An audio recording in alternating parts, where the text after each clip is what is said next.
So, good morning, everyone. What a wonderful weekend we just experienced. The inaugural Ladies Leading Ladies online event. In this time of social distancing, or physical distancing, I should say, the ladies of our business pulled together a incomparable event. It was wonderful. I think we had over 300 people registered for that event. Some of the video views are already in their hundreds, which is great. And there's been nothing but positive feedback coming from this incredible summit. I'd like to take a few minutes as we begin our call today, or not as we begin, the first portion of our call today, and getting feedback from those that participated, that want to share a word or two on what they got from the event. I'll start off, if that's all right, and repeat something that I shared in one of the Q&A sessions over the weekend. And that is the importance, not just of the virtual event. I think that was a wonderful shift for us in seeing what can be done, because in real terms, if we were to apply the attendance at that event that took place over the weekend with all of 2019, that was the highest attended event in North America. So absolute success there to the ladies that led that event. The highest attended event over the last nearly 18 months, if not longer. So certainly, is it something to learn from, something to grow from, something to apply in our future business strategies? I think so. Tremendous work there. I'm thrilled by that, excited by what that creates for our future. But the point that I wanted to stress that I took away from this was in having a platform where ladies can raise their voice and lead like they did over the weekend, is the importance for men to engage. Excuse me, for men to engage and be a part of it. Because we don't give women a greater voice, a stronger platform, if they only speak to themselves. It's critical, essential, fundamental that the men engage and participate as well, and recognize that a business event that is led by women, that is championed by women, is for everyone. And that would be my message that I took away from it. I've loved all the videos that I've watched. I've loved the Q&A sessions that I was a part of. I loved the sense of belonging and the community, and felt a huge sense of pride in being a part of that event. And on a slightly selfish note, loved to be a little bit in the back seat where I could watch and participate as an audience member for so much of it. Wonderful. But this is really what it's all about, that we are all involved together. But I certainly felt a great sense of pride and community and thought, yeah, this is a team that I'm just thrilled to be a part of. So anyway, that being said, that's my feedback. Absolutely loved it. But if you want to raise a hand or unmute your mic and jump in, please share with us what you got from the event over the course of the weekend. So whoever wants to go first, I've got a lot of nodding heads, but please raise a hand and unmute your mic and jump in. Well, while there's a pause, let me speak real quick. I was stressed in doing my part of it, but I was stressed overthinking about doing my part of it. And then once I got into it, it was so nice. It just flowed. Okay. So that was on the putting it together end of it. Being part of it and watching it and being on the Q&A, we've been with Nikan almost 14 years now. And I always tell people, you're never going to know everything. I have so many people that tell me, well, I have to wait until I know everything, or, blah, blah, blah. And it's like, well, you're never going to know everything. And that was one thing. I mean, I heard so many new things and new words and new ideas and concepts that I guess I knew, but it just brought everything forward, and refreshed everything for me and reinvigorated. And I was just so honored to be part of that, and the things I learned, and the whole thing. I thought the virtual idea was fabulous, and I think it was very successful. So I just thought that I learned so much, and you know, it just was great, I thought. Yeah, wonderful. Thank you so much, Sue. And you did a fantastic job. So the part you played was tremendous. So well played, well played. So Maggie, you got your virtual hand up. How's about you unmute and go for it? Yeah, good morning. Thanks for this opportunity, Ben. I love the two words that you used, community and pride. I really think that people who maybe aren't, on all the calls don't have that constant link like we have who are regulars. And I saw so many people that I had never seen before. And global wellness community is such a beautiful phrase, and we really exemplified that on the weekend. I was proud to be part of the players, as well as the audience. And I went on the first Q&A at 8:30 our time, because it was 11:30 in Eastern, just out of curiosity, and I couldn't get off.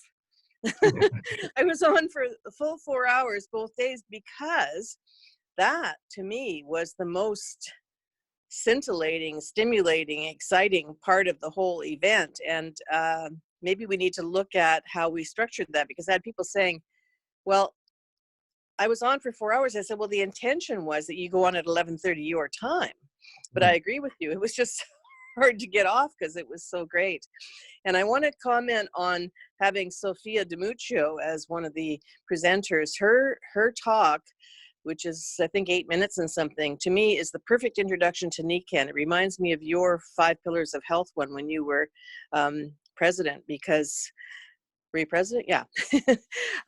Because it really encapsulates energetically what NECAN is all about. And I think that would be something that people would feel really comfortable with sending out, because it shows many things about NECAN, and the fact that we have a child who was conceived and raised in the NECAN soup is a great testament to how powerful this concept of the 5 pillars and humans being more is. So yeah, I had fun. I mean, it was great. Thank you. Yeah, wonderful. And to your point as well, I want to stress this about Sophia's presentation that is recorded online as a great tool here, is recognize we've got, I loved the balance that we had of pre-recorded messages with subjects and themes that we could pick and choose from to watch in whichever order we chose, but we also had the complement of a live and interactive Q&A session, which gave us the connectivity to a live audience in great numbers as well. And I thought that was a great way of balancing the engagement in a virtual environment. But here is a critical point. If we look through the subject material that was presented in that virtual event over the weekend, how many of those presentations are wonderful tools that we can use with prospects? And this is an important point. We need to think outside of our own existing current audience of NECAN distributors and go, this is something great that someone on my contact list would benefit from. This is totally. Yeah. And new consultants and existing consultants. I mean, there's so much rich material there. And there are some documents that I don't know if people know they could download, a lot of the documents that we sent in to support our talks. Yeah, absolutely. So let's this is an event that keeps on giving here. So it concluded technically over the weekend, but we've got so much more time to continue to watch and learn and listen, and critically to share.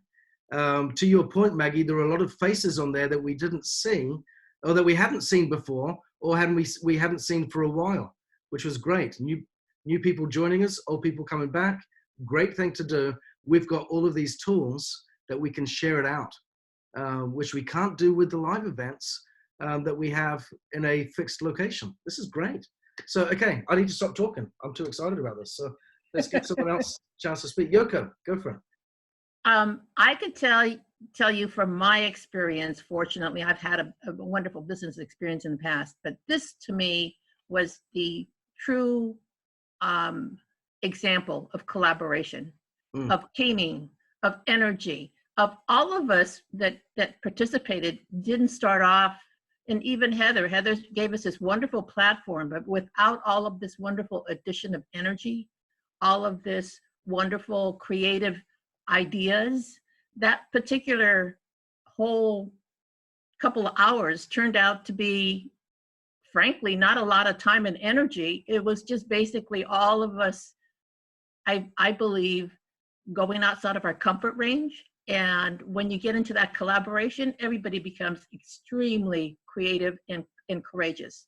And you go into a different place. And I think that's what the ladies felt, is that there are people like us that aren't royal diamonds like you and Mike and you know, Dave Johnson and all the ambassadors, but anybody, any person can step up and look at this and say, hey, there's a possibility.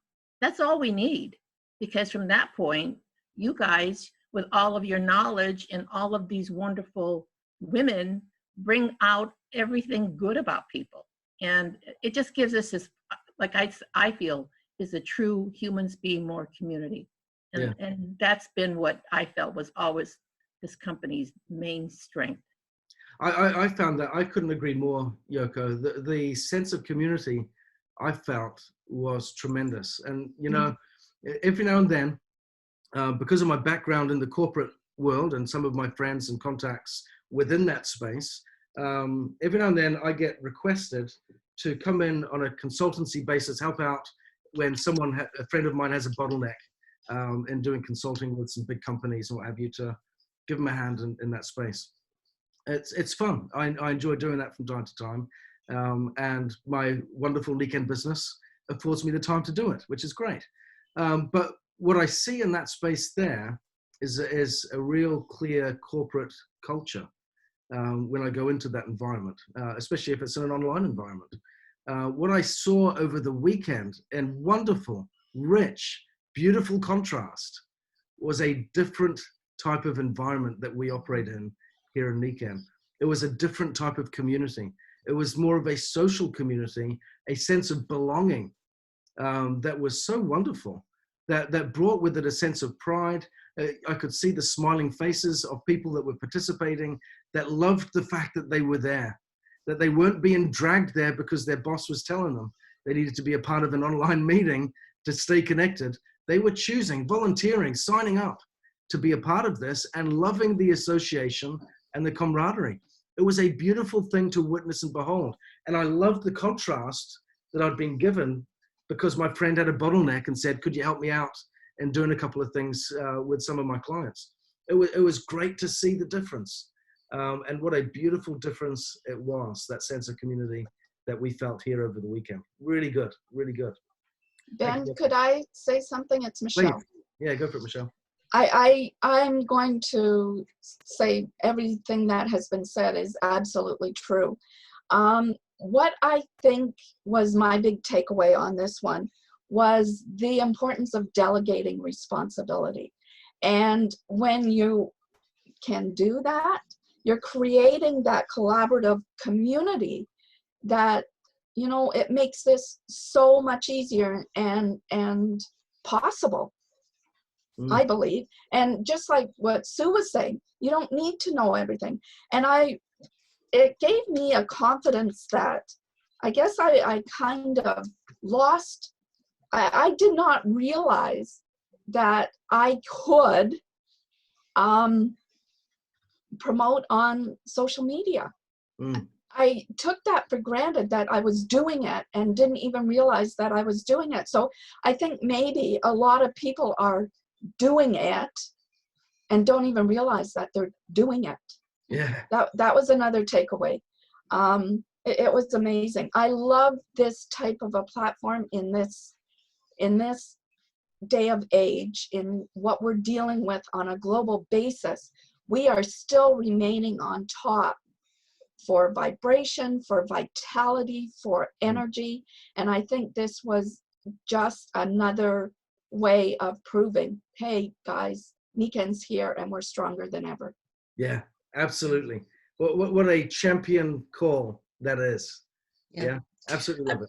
I'd love to jump in. Yeah. And Michelle, what you said was a chunk of what I wanted, what caught my attention as well is I think this was a platform, and that we can continue. We're going to be meeting some of the planners, along with, of course, with Heather, to talk right after this call. But what occurs to me is this platform of saying that we're all here. I think it's, from that standpoint, it's a great way to bring people that have maybe been less active, but they're home. We can get their attention and, bring people in that maybe wouldn't have ever they weren't coming to New York. They're not going to come to the next event where they have to get on a plane. So I think we can meet a bigger community with this virtual platform. And I think, when we do get back to moving around and traveling, I think that we're never going to be the same. I think we're going to figure out how to use this in new ways. But the thing that I just got really excited about and listening to everyone share is that I think we, just like on social media, the important thing is to put out content and value and not be selling the majority of the time. 80% of value, 20% you're maybe having an offer for people. I think we could take this platform and continue growing it and make it a community about what we are, what we give to the world, and have, topics of discussion and have, a couple of people that are going to take it on and be the facilitators, but to have where we're able to invite people to talk about things that are all within the umbrella of living well. Yeah. And I think that could be a really powerful thing. We've got a message. So it's almost like, when you invite people to Humans Being More and they're not in the business, and then they get to see by experiencing. Yeah. So I think that there's some real places we can grow this. Yeah, I love it. Yeah, so good. It's certainly a way forward. I really believe that. I think for all the leaders in NECAN right now, serious consideration needs to be given for what we just witnessed over the weekend as a demonstration of business moving forward. Because I really think, that's something that needs to be considered. Madeline, your hand's up. Well, I guess that's a segue into what I want to say, is the business moving forward. And the forever learner teacher. And I guess what I've been struggling with and looking at me, and what really helped me was Sophia the first day, and then again last night, of looking in the mirror, the inside out, and the results. And so we've had lots of platforms, and we have a core group, and then now we have this big expanded group. But I'm looking in the mirror. I'm taking a few days out here to really look in the mirror of what am I going to do differently, of how, and I learned so much from everybody else by observing and recognizing the complementarity that is there, and be less of me and more of others, and having that growth occur. When Barb and I, Satterwhite and I were talking this morning about being on that top 10 list, but yet where are the new golds, the new platinums, the qualifying platinums, and more people? So to create a global community, it's that, for me, what did I do to attract the results that I have? And very positively, not feeling that it's all just up to me. That's what collaborative community means. It's really the leveraging and the compounding of the collaborative community. But the global community isn't going to be able to experience what we've done if there aren't more wellness homes, more babies being born in wellness homes. So that's where I am today, and it was my best takeaway. I am so respectful of everybody. That Mary Bowser's been such a quiet, loving soul out there, and my God, she's the comedian. And when I looked at her spreadsheet, I don't want to do one of those spreadsheets. I know that's not me. And so there is just so much individual and collective talent. So if the talent is just within us, how's right now more than ever? So I don't have the answers. I'm looking in the mirror. Yeah, excellent. It's been an event then for you that's caused a lot of introspection, a lot of self-reflection, and I think that's great. But we cannot progress and develop if we are not willing to look internally and reflect and have some analytics of what we're doing and how we're contributing and playing our part. Really great. Ladies and gentlemen, thank you for all that you've shared. As you can see, I know.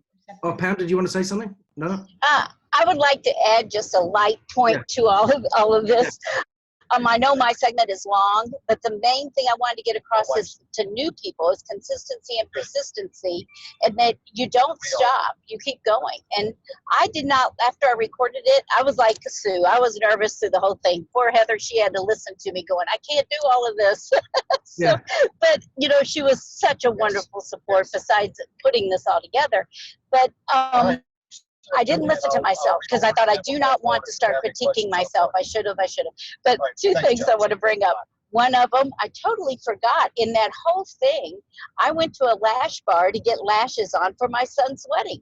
And in laying there, the people around me that were getting lashes were talking about bottled water and how they hated it.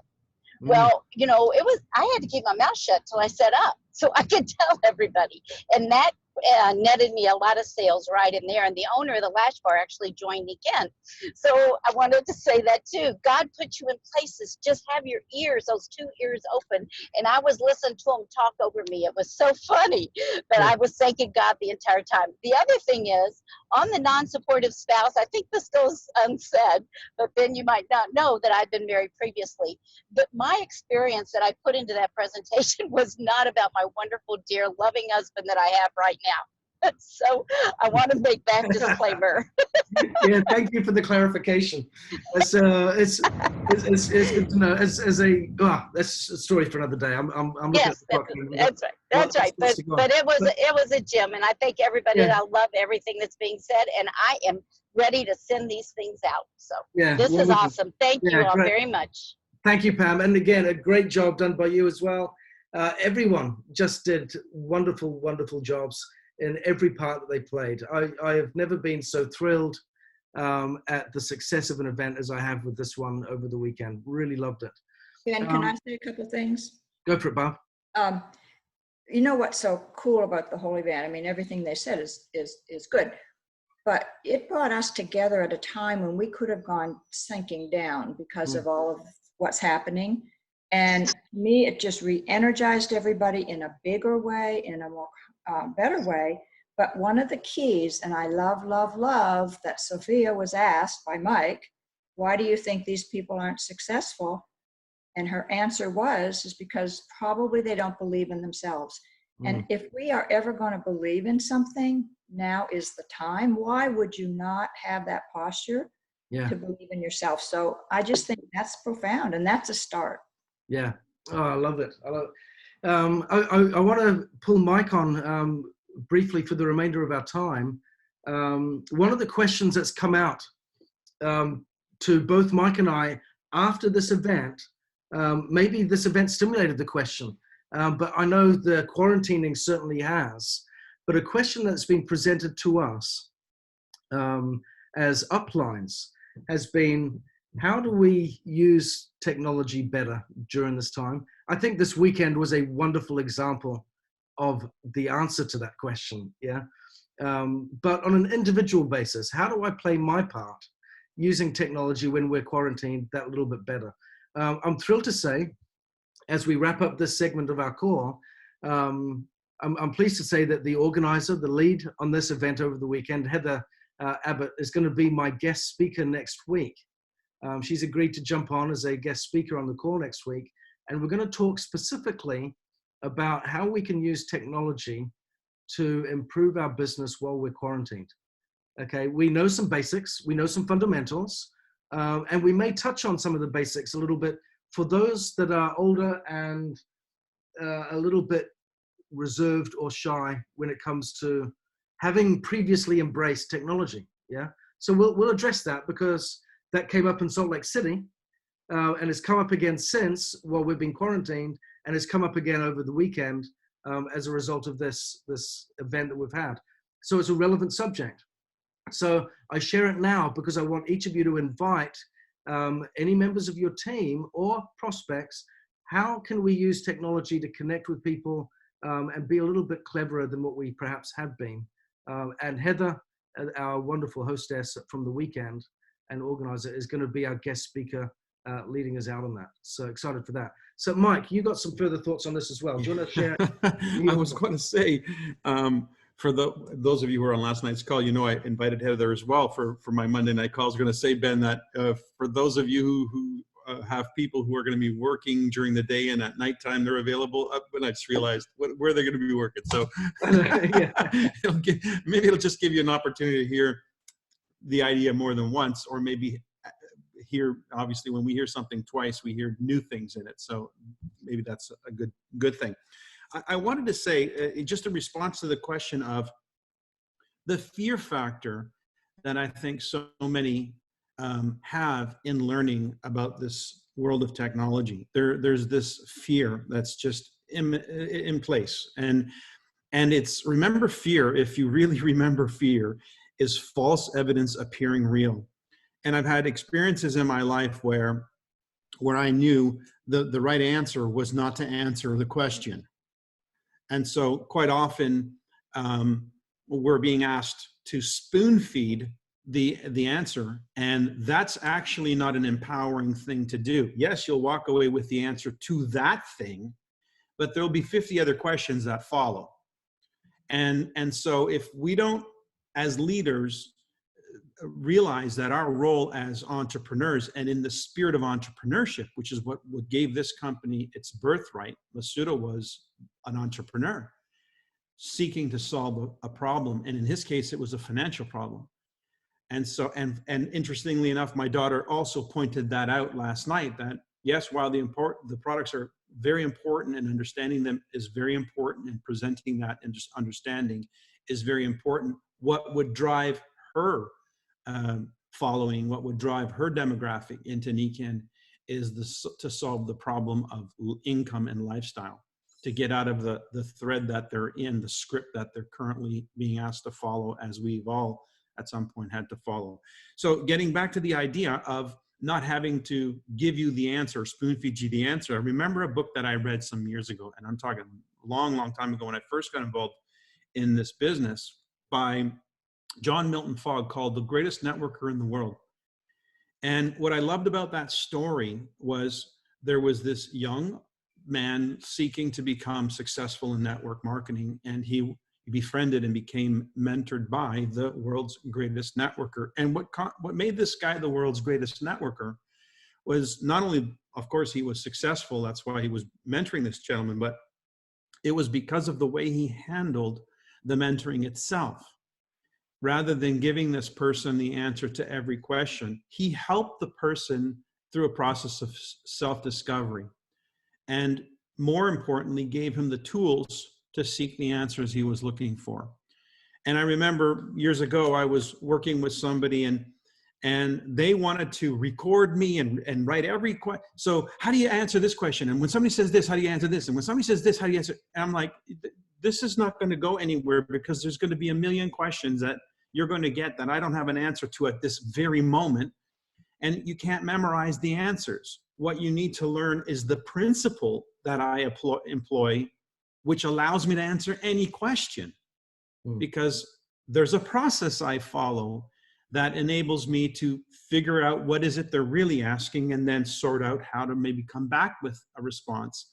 So it was the principle that was needing to be taught to this individual, and not the specifics. In other words, the idea of learning how to learn is just as important as an entrepreneur as simply being given the answer. So while there's probably a million questions you may have with respect to technology, Facebook, WhatsApp, social media posting, etc., the one thing I want to start this process off with you, and we will probably keep addressing this over the weeks to come, is just simply learn to ask a question. And you know, if you can speak English, you can ask the question in English to your phone. I can just say to my phone, let me turn the volume on. Hey Siri, what time is it in Los Angeles? It's 9:31 a.m. in Los Angeles, California, the United States. So if you can ask a question because you're thinking the question, rather than calling your upline or asking yourself, oh, I don't know what to do. I don't know the answer. Ask Siri, ask Google, go on to YouTube, type the question in that you have in your mind in simple English and see what comes back. You might find that, for instance, if your question is, how do I create a group in WhatsApp? Just write that in. How do I create a group in WhatsApp? And then you're going to have a response, and you'll be able to look through that and say, oh, click on this one. Oh, that didn't really help me. Oh, click on this one. Oh, that, oh, I can follow that. So in other words, don't be afraid to allow this process to be intuitive. And you'll find that technology has become so intuitive that you can literally talk to these things like a human being and it responds to you. It's trying to narrow it down what you want. So it sort of gives you a menu. Is it one of these 10 things you're really asking? And then you can sift through that and sort of get to the answer. So if you just allow yourself the process to do a little bit of homework, research, like you once were in high school, you know, nobody handed you the answers. You have to go find the answers. And I think it's important that we pick that spirit up again, the spirit of entrepreneurship, which is solve your problems, because then you become a problem solver. And that makes you far more valuable in this world and in this equation at this time.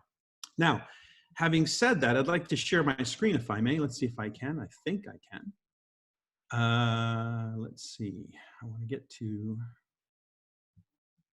I'm going to share with you something that I'm developing here for those of you who are, and I'm not sure if I'm able to do this. It looks like I can, but I can't see the screen that I'm looking for. Let me just set it up on here. Oh, okay, I think I got it now.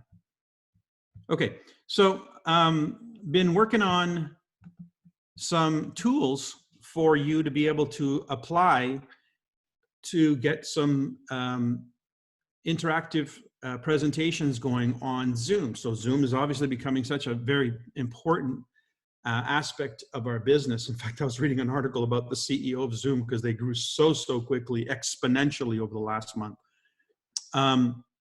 Anyway, we've had templates for creating flyers, and the ones that we have right now that you probably still have access to are a little bit dated. So I'm looking at some new templates here that might help you set up some online meetings. So this is an example of one. These are not final. These are almost final. But you can see the idea. You can generate income from home and be part of the global wellness community. You want to know how? And then then in this part here in the center, you would add your date, time, and whatever URL that you're going to be using, and meeting ID for your event. We have also this one here where you can incorporate a photo and set up your meeting as host. Then we have this one here. In this community, we continue generating income, be part of the global wellness community, want to know how, and have your event posted. And then there's this one here. Right now, everyone needs quality air and water. And how do we take care of our children at home? And there's an example. So these are a few templates that have been created, and they'll be something that you will then be able to use in the same way we were creating flyers before. So I'll give you the links, then you can go to the link, and then you can choose the template that you want to set up whatever online Zoom event that you want to host. Then, of course, you would take those images that will be sent to you as a JPEG and as a PDF, and you can post it on your Facebook, and you can post it on WhatsApp, and you can share this information that you have an upcoming event. So that's one example of how to employ yourself in a way that creates a template for you to be, to create a professional look and feel online to promote an upcoming event. Now, the job for you to decide is, when do you want to do it? And what are you going to present? So think about that as the entrepreneurs that you are. And I'm sure we can help and guide you to some solutions if that's what you would like. So that's my 2 cents, Ben. Back to you. Yeah, wonderful. Thank you, Mike. Really good. And I just want to reiterate his point about seeking the answers. It's such a wonderful thing. The great thing about that point that Mike shared is the joy of discovery in the process. Learning occurs when discovery happens. So great teachers actually are the ones that learn to ask great questions. That's what it's about. I had this experience last night. My son's in Russia, as you know, my oldest, and he and I and my 17-year-old were chatting last night. And as a consequence of my son's life experience that he's enjoying, all sorts of profound philosophical questions come out in our conversations now, which is great. I love it. And he asked a question, and he stimulated the question of my 17-year-old. My son, he asked this question to me. He goes, "Oh, so what does this mean? You know, blah, blah, blah." And I said, "Oh, that's a really good question, Josh. You should go look it up." And he goes, "Well, why should I look it up when I know you have the answer?" And I said, "Because I'd be robbing you of the joy of discovering the answer if I just told it to you." And he goes, "Oh, but it's so much easier if I just ask you." I said, "Yeah, but it'll be so much the better answer when you find it for yourself. Go discover it." And I showed him where to look. And the great thing is, in this example, as Mike shared, where to look is as easy as going on our phones and just saying, "Hey Siri," and then asking the question. Oh, now it's asking me a question. I didn't mean to do that. So let's ask the questions. Ask the questions, employ that entrepreneurial spirit, and enjoy the fact that the greater learning will come when we discover the answers ourselves. If we get stuck, we reach out. We employ greater help and assistance. But we want to do a lot of the legwork ourselves in that way, because that's where we really become independent learners and where we really understand it. Because so often, how to apply the solutions are found in practice. I can't learn how to play the piano just by reading books on it, by studying the theory. You know, when I used to play the trombone, that was my life when I was in my teenage years and my early 20s. And I played in bands, left, right, all over, traveled all over New Zealand doing that. It was great. But most of my time was spent with the instrument in my hand. Yeah, that's how I learned. It wasn't through reading books. It was through doing. It's through practice that we learn, and through practice that we become. And if we want to become great entrepreneurs, we practice. We have the questions, and then we go out, we explore, we discover, and we practice. And that's where the skill gets mastered, and that's where the trade gets really fine-tuned. So thank you all for being on the call today. Thank you, Mike, again for those great templates. Absolutely wonderful work. Again, another great year of great branding. So great work there, my good friend. And let's all get together next week. Remember, Heather's going to be our guest on next week's call. We don't want to miss out on that. So bring your friends, bring your contacts, bring your downline. And thank you very much. We'll have a great week. Speak soon. Hey, and I've asked Heather to be on our Healthy by Choice class tonight, too. So. Oh, well, yeah, I'll tell you what, she's the lady of the moment, isn't she? She's getting it left, right, and center. So I've got a quick question. Sorry, one point. As I said, "Hey, Siri," Heather's Siri went off. Yeah. That's kind of mine went off, and I think I set it off for a few people.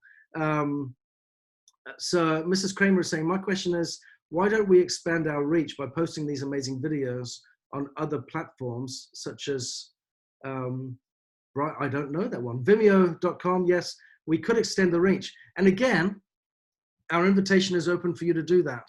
They are posted on Facebook. If anyone wants to share a video because it fits into their specific library or their target audience, and they want to have the master file, just shoot us a note, let us know how to do that. We can set, let us know that you want to do that, I should say, and we can allow you access to those files to share away. A lot of health-minded people are using Bright Eon now. Okay. In fact, some of the well-known doctors like Dr. McCullough, Dr. Joseph McCullough, have switched over from YouTube.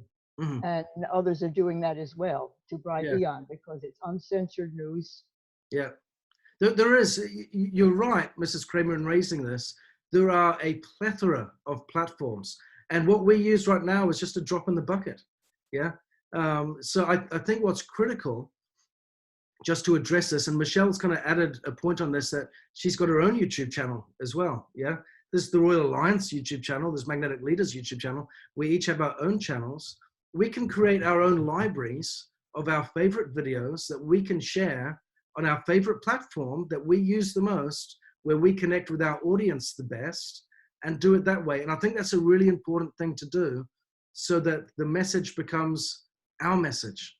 I've got my favorite videos that I share all the time. They're my go-to videos in my library. We record everything, but I've got my favorites. And I think we need to be able to know how to share that well. That's a good point. May I just jump in there? With respect to favorites, you can create a favorite, meaning if you're watching a YouTube video and you think, wow, this is really good, I'd like to have fast access to this video for future reference. Ask Google, how do I make this YouTube video one of my favorites? It's just one click, it becomes a favorite, and it's warehoused now in your personal library on YouTube. So when you go to your YouTube channel, you look under your favorites, all the things that you've listed as favorites, no matter who posted it, that is now in your library of favorites that you have quick access to share. Yeah, and on a concluding point, there may be some new favorites that you might want to add from the Ladies Leading Ladies event. A reminder on YouTube, if you go to YouTube, type in Ladies Leading Ladies NECAN. That's what I've done to get quick access to the playlists there. That's how you can find it. Ladies Leading Ladies NECAN is the keywords that I've put in, and it pulls up there the channel that has been created for that event where they're all housed, and they've got playlists there that you can pick and choose from there. So jump in, have a look, favorite some of them, add them to your list, and who knows what you can find that you'll be able to share out more and more. Thank you very much. It's been a great call. Thank you so much for the feedback. Wonderful. And again, a great call lined up tonight with Gary's class, Gary and Heather's class at 6 p.m. Pacific. See you all. Have a great night. Bye-bye. Thank you. Thank you.